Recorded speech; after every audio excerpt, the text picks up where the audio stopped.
When Adunni was thrown out of her family's mansion at 17 for getting pregnant, her billionaire father declared, "You are no longer my daughter." But 10 years later, when his empire crumbled and creditors came knocking, only one person could save the family business. The same daughter he had cast out in shame. What Adunni discovered about her father's trusted business partner will shock you to your core. This is a story of betrayal, survival, and ultimate redemption that will leave you speechless.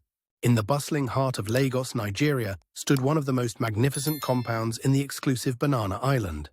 The sprawling mansion belonged to Chief Emeka Okafor, a business mogul who had built his empire from a small electronics shop into Nigeria's largest technology import company, Okafor Industries. Chief Emeka, now 52 years old, was a proud Igbo man who believed in hard work, family honor, and traditional values.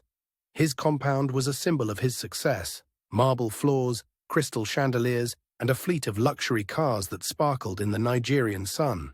The mansion was home to Chief Emeka, his wife Obioma, and their only child, a brilliant and beautiful 17-year-old daughter named Adunni.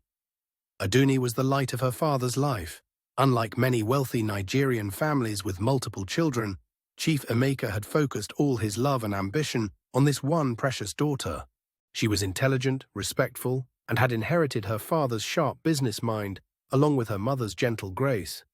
"My daughter has the brain of a CEO," Chief Emeka would boast to his business associates at the Lagos Country Club. "She understands technology and business better than most men I know. She will make me proud and continue the Okafor legacy." Adunni was in her final year at Corona Secondary School, one of Lagos's most prestigious institutions. She consistently topped her class and had already received acceptance letters from universities in Nigeria, the UK, and the United States.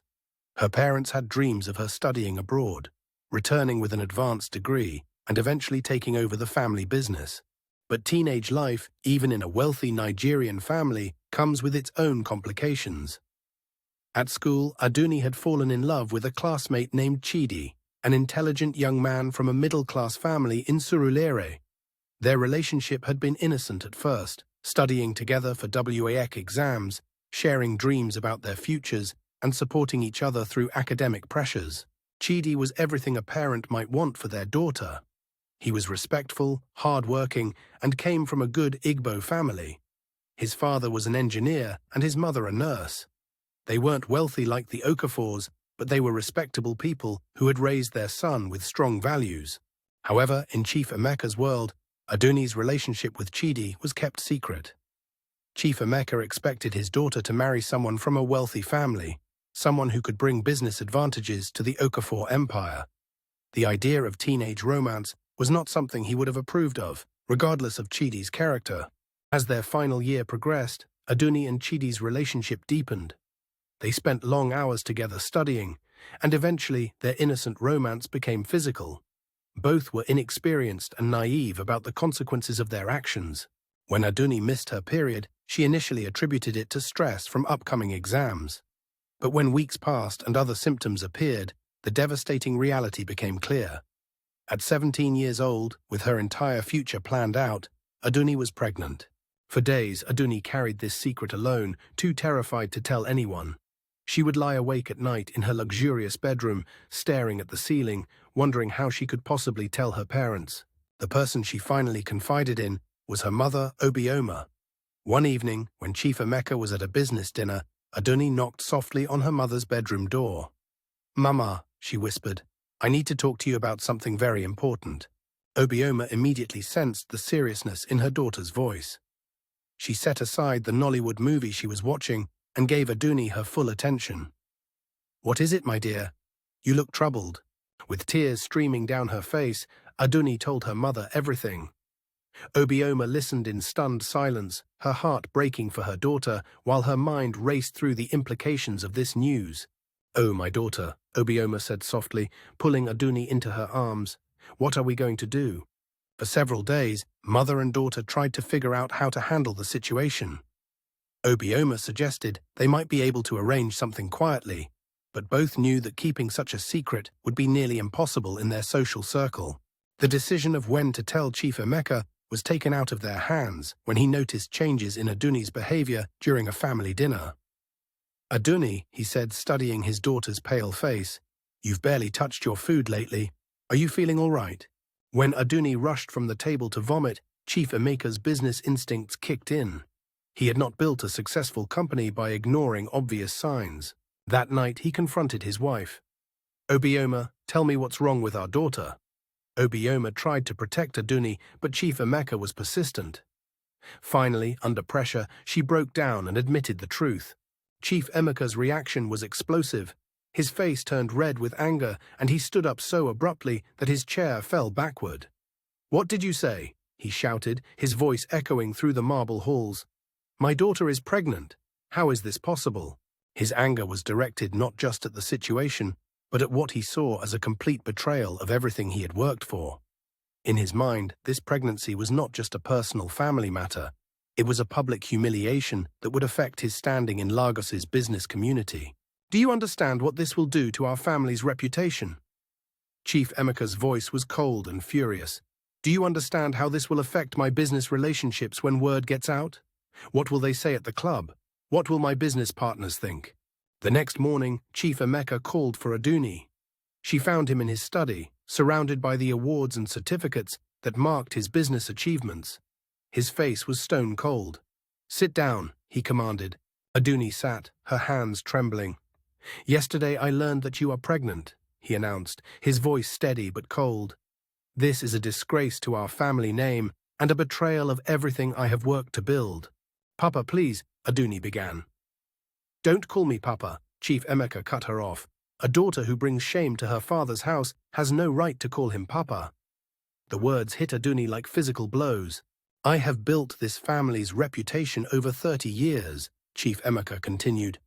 "I have worked day and night to ensure that the Okafor name means something in this country. And you have destroyed it all in a moment of weakness."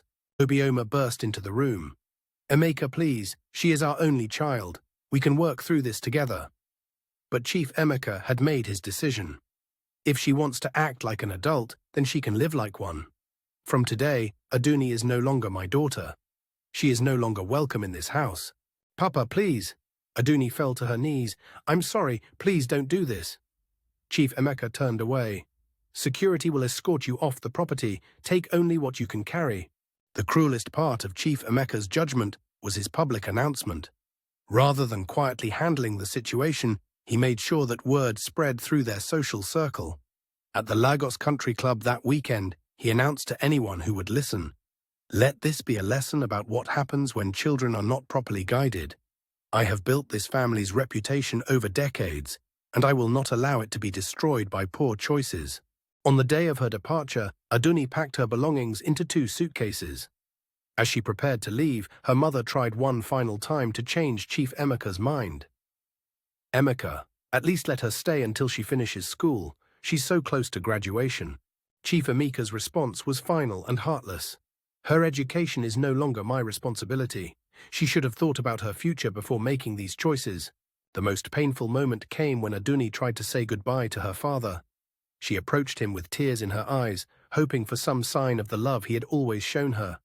"Papa," she whispered, "I'm sorry for disappointing you. I love you, and I hope someday you can forgive me." Chief Emeka looked at his daughter, the girl he had once called the pride of my life, and turned away without a word. As the taxi pulled away from the compound, Adunni looked back at the only home she had ever known. She could see the massive gates closing behind her, symbolically shutting her out of the life she had always known. With limited resources and no family support, Adunni found herself in a small, run-down apartment in Surulere, staying with Chidi's family. The contrast with her former luxury was stark and depressing. Where she had once lived in spacious, air-conditioned rooms with beautiful furniture and house help, she now shared a tiny room with Chidi's younger sister. Chidi's parents, Mr. and Mrs. Okwu, were kind but struggling financially themselves. Mr. Okwu worked as an engineer for a government agency, earning a modest salary that barely covered their family's needs. Adding Adunni to their household created additional strain. Adunni tried to continue her education, but the stress of pregnancy, poverty, and social shame made it almost impossible to concentrate on her studies. Her former classmates at Corona School had heard about her situation, and the whispers and stares made attending school unbearable. After months of struggle, Adunni made the difficult decision to drop out of school just months before graduation. The girl who had once been destined for university was now focused solely on survival and preparing for motherhood. The pregnancy was difficult, made worse by stress, inadequate nutrition, and limited medical care. Mrs. Okwu did her best to support Adunni, but the family was struggling with their own financial challenges. When Adunni went into labor, she was rushed to a public hospital where the care was basic and the conditions were far from ideal. After hours of difficult labor, she gave birth to a healthy baby girl. "Her name is Kemi," Adunni whispered as she held her daughter for the first time. "And I promise you, my little one, you will never know the shame I have experienced.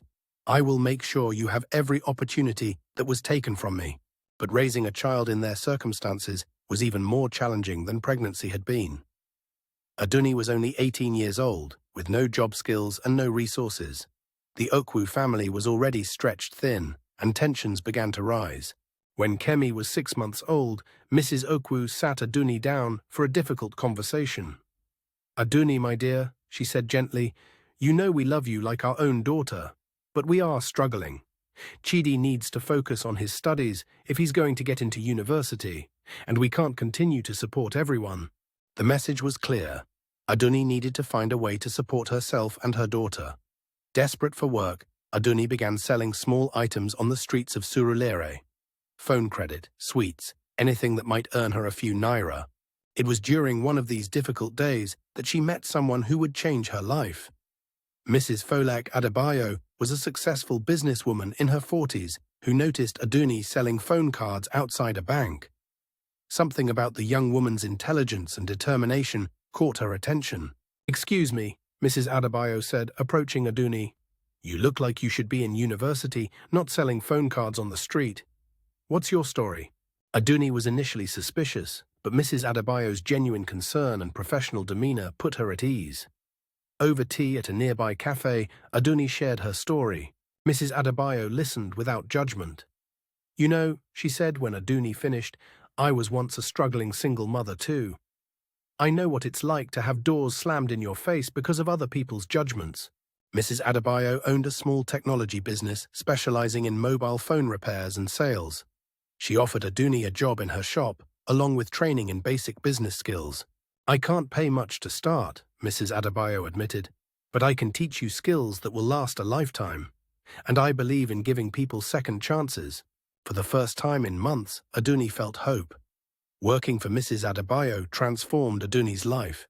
She learned about inventory management, customer service, and basic accounting. More importantly, she began to understand how small businesses operated and what it took to be successful. Mrs. Adebayo became more than an employer. She became a mentor and surrogate mother. She helped Adunni arrange childcare for Kemi and encouraged her to think bigger than just surviving day to day.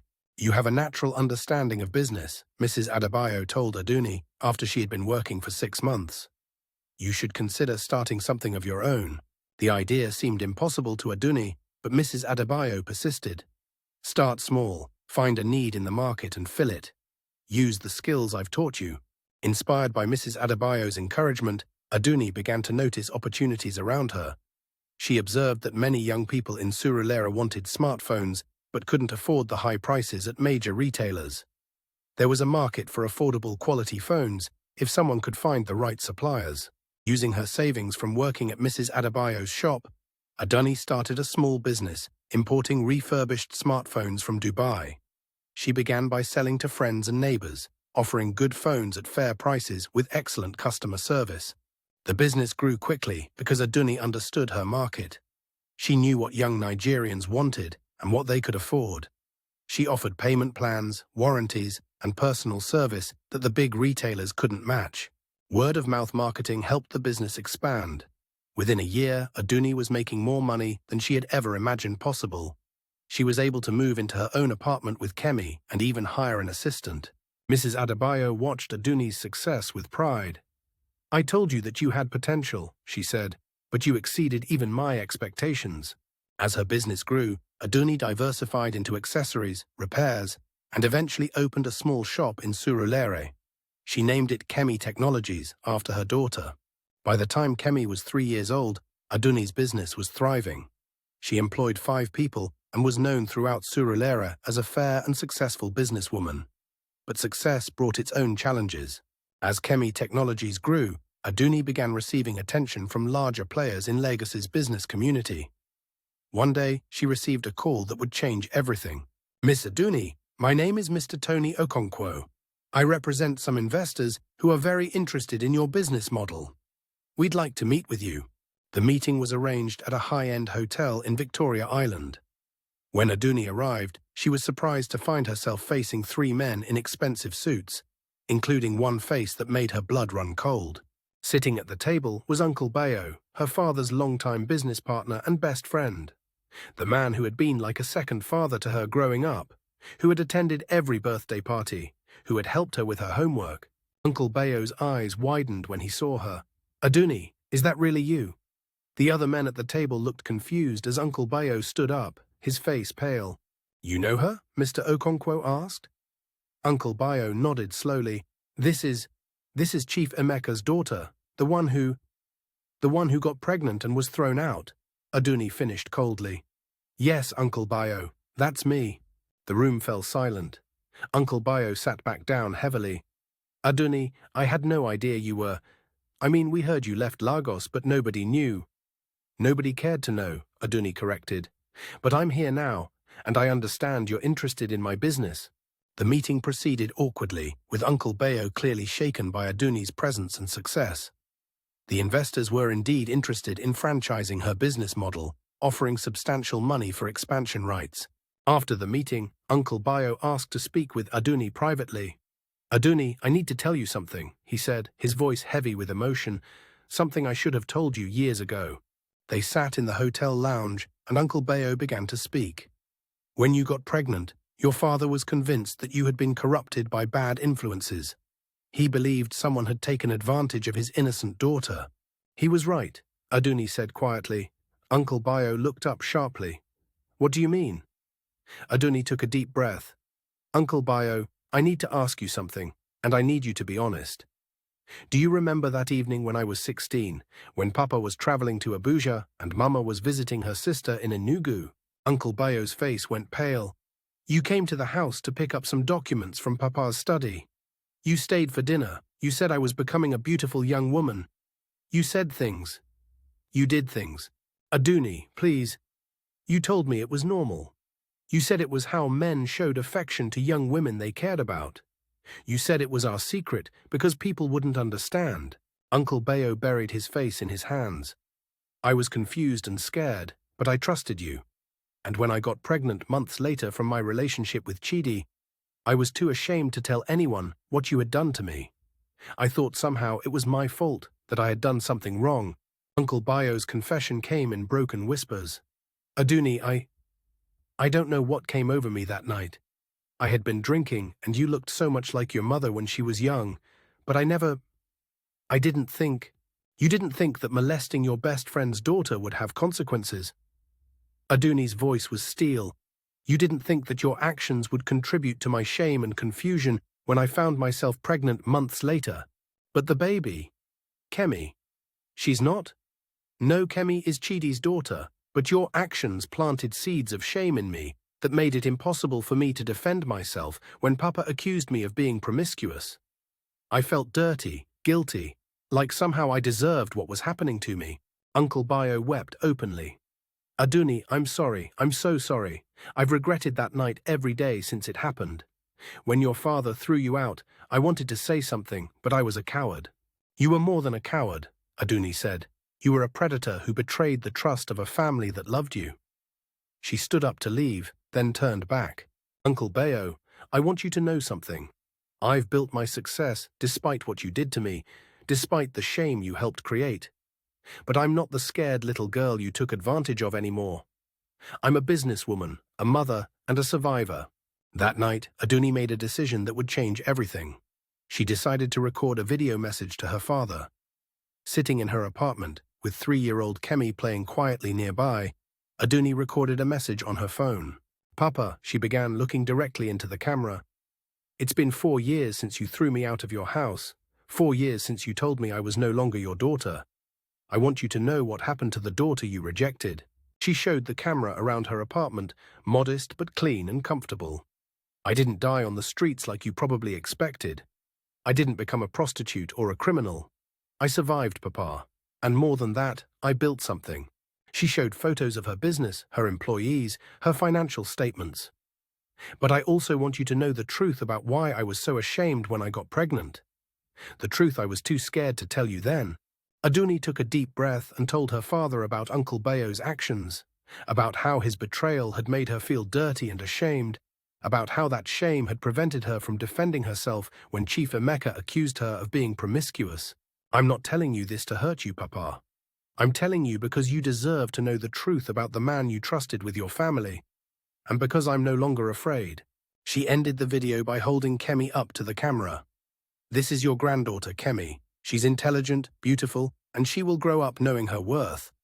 She will never be ashamed of who she is or where she came from. Adunni sent the video to her father's phone and waited.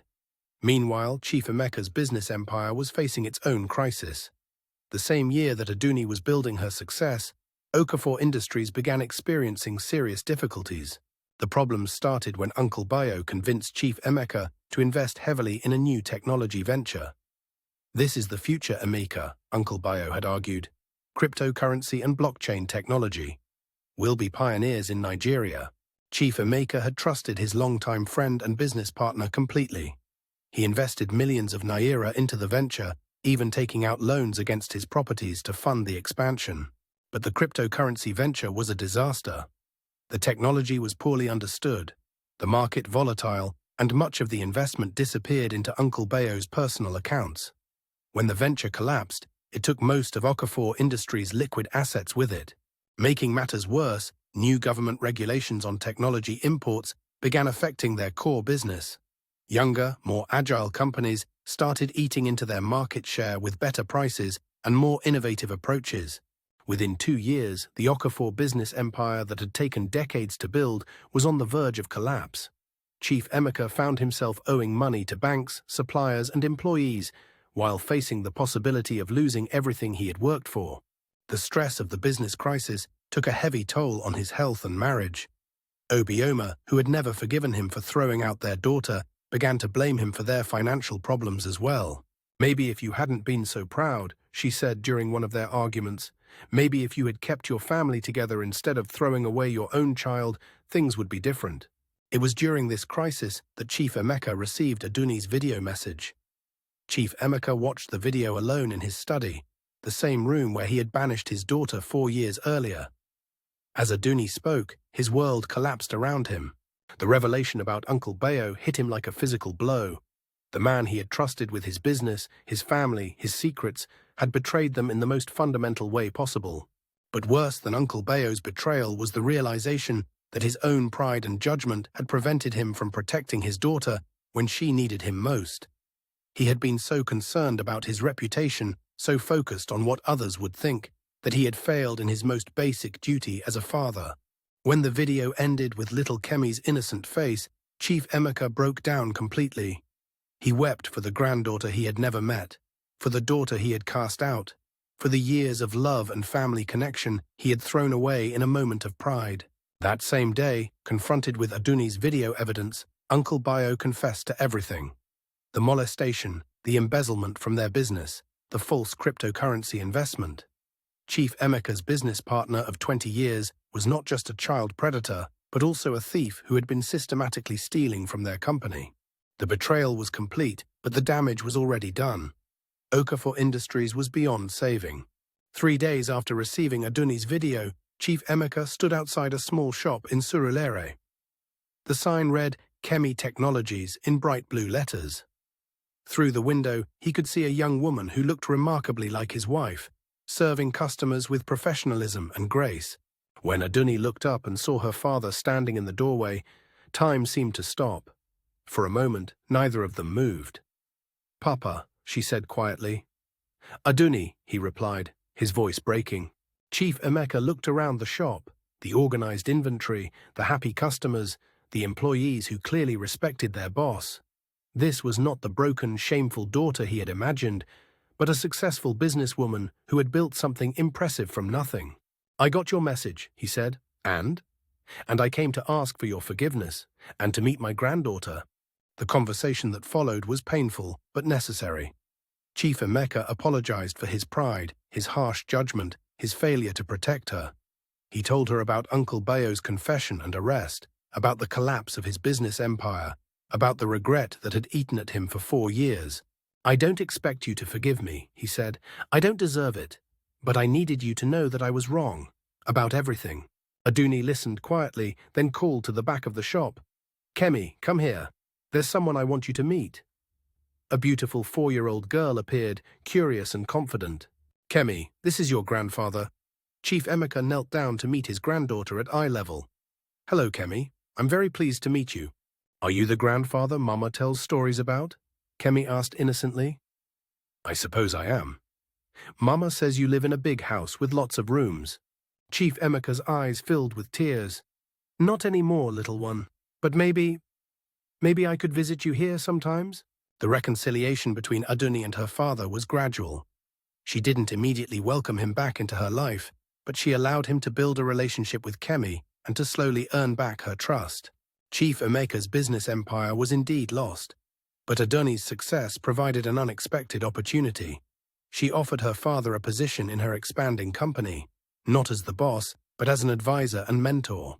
"I could use someone with your experience," she told him, "but this time we build together as equals, not as father dictating to daughter." Working together, they expanded Kemi Technologies beyond Surulere. Adunni's innovative approach, combined with Chief Emeka's business connections, created new opportunities. Within 2 years, they had opened stores in 5 Lagos neighborhoods. The company became known not just for its products, but for its values. Adunni hired single mothers, provided flexible working arrangements, and created mentorship programs for young entrepreneurs. Obioma, who had maintained secret contact with Adunni throughout the estrangement, was overjoyed by the family's reunion. The 3 generations, grandmother, mother, and daughter, finally came together. But perhaps the most significant change was in Chief Emeka himself. The proud, judgmental patriarch had learned humility. He often spoke publicly about his mistakes, using his story to encourage other parents to choose love over pride. 5 years after their reunion, the Okafor family celebrated Kemi's 9th birthday in the garden of Adunni's new house in Lekki. It wasn't as large as the old family mansion, but it was filled with laughter and love. Chief Emeka, now a devoted grandfather, watched as Kemi played with her friends. Adunni sat beside him, reviewing plans for their newest store opening. "Papa," Adunni said, "I have something to tell you." Chief Emeka looked at his daughter, now 26 years old, and one of Lagos's most respected young entrepreneurs. "I'm getting married," she announced. "To whom?" he asked, though his tone was curious rather than demanding. "Remember Chidi, my boyfriend from secondary school?" Chief Emeka's eyebrows raised. "The engineer's son from Surulere." "The same one. He finished his engineering degree, got a good job with Shell, and we've been quietly seeing each other again for the past year. He's been wonderful with Kemi." Chief Emeka was quiet for a moment, then smiled. "Does he make you happy?" "Very happy." "Then you have my blessing, and this time I'd like to be part of planning the wedding if you'll have me." As the party continued around them, father and daughter sat together, planning a future that honored both tradition and progress, both family values and individual dreams. The story of Adunni Okafor became legendary in Lagos business circles. The young woman who was thrown out of her family's mansion only to build her own empire. But for those who knew her personally, the real triumph wasn't financial success. It was the healing of a broken family, the power of forgiveness, and the proof that love, when given a second chance, can overcome even the deepest wounds. Uncle Bayo was sentenced to 15 years in prison for both financial fraud and child abuse. His arrest led to other victims coming forward, and his conviction helped change conversations about protecting children from predators, even when those predators are trusted family friends. Adunni's story inspired countless young women across Nigeria who faced similar challenges. Her foundation, Second Chances, provides support, education, and microloans to young mothers and women seeking to rebuild their lives. Chief Emeka often concluded his public speeches with the same message. The people we cast out in anger are often the same ones who return to save us with love. Pride may make us feel strong, but only humility makes us wise. What did this story teach you about forgiveness, family, and second chances? Have you experienced similar situations where pride got in the way of love? Share your thoughts in the comments below. If this story moved you, please hit the like button and share it with someone who might need to hear this message of hope and redemption. Don't forget to subscribe for more inspiring stories about overcoming adversity and the power of family love. Remember, your current situation is not your final destination. Like Adunni, you have the power to write your own ending. Thank you for watching, and I'll see you in the next story.